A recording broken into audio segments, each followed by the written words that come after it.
tout de suite le texte, alors évidemment pas le texte original, mais un texte traduit, en l'occurrence un passage du premier roman d'Oda Barakat qui s'intitule La pierre de rire, qui va vous être lu par René-Claude Giraud, qui a choisi lui-même le passage, donc on commentera juste après. Moi, je n'ai aucune idée de ce que je m'attends. Voilà, la découverte. Totale, voilà, découverte. Ces rires, songea Khalil en préparant le thé.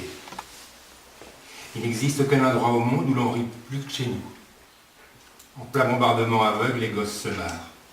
Les fonctionnaires aussi parce qu'ils sont en vacances. On n'arrête pas de s'empiffrer de plats délicieux. Tout le monde prépare les cassettes en prévision de la soirée vidéo sans se soucier du lendemain puisqu'il n'y a ni école ni travail. Les voisins passent leur temps à se rendre visite et à rigoler. Les conversations vont bon train sur la situation du pays, la santé, l'insomnie, l'injustice, les problèmes de couple et les diableries des enfants.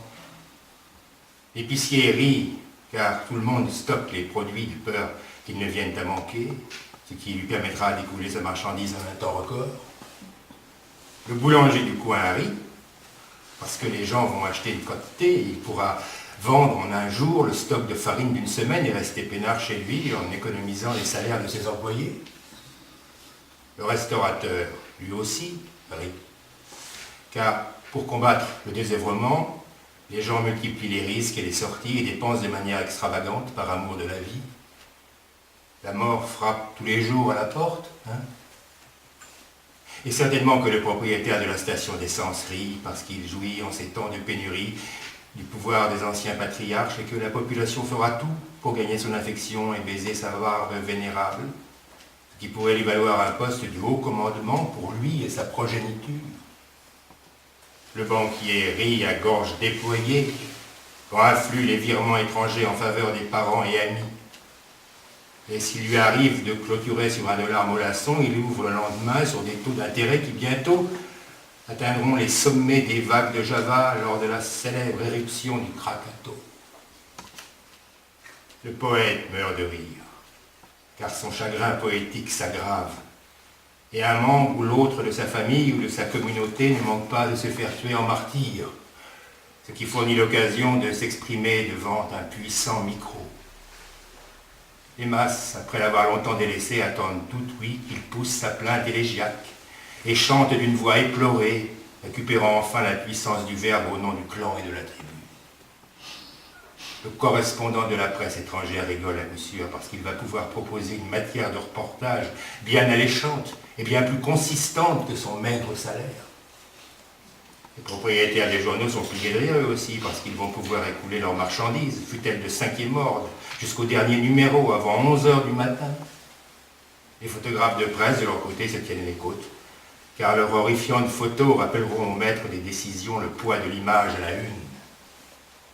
Le propriétaire d'immeuble a, lui aussi, de bonnes raisons de se gondoler, car les bombardements expulseront hors de chez eux des milliers de déplacés et de sans-abri, qui apporteront un surcroît de pression à la ville engorgée, faisant monter les loyers et les baux, comblant ainsi ses rêves les plus fous et transformant les appartements indemnes en trésors insoupçonnés.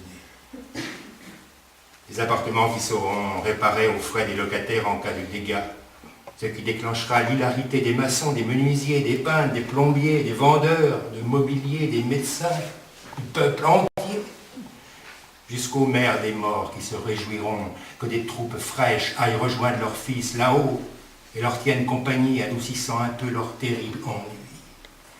Un peuple hilar, qui ne cesse de rigoler parce que son bien-être échappe aux intuitions des instances supérieures de la vie.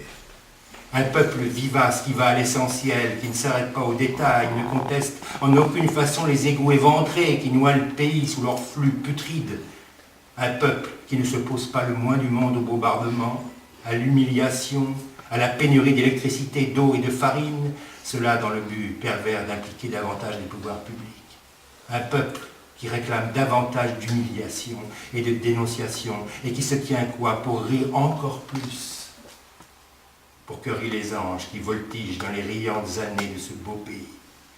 un pays qui rit et s'amuse, croyant que les pouvoirs publics ne peuvent ni rire ni s'amuser et qu'il est en train de les berner. Un curieux pays.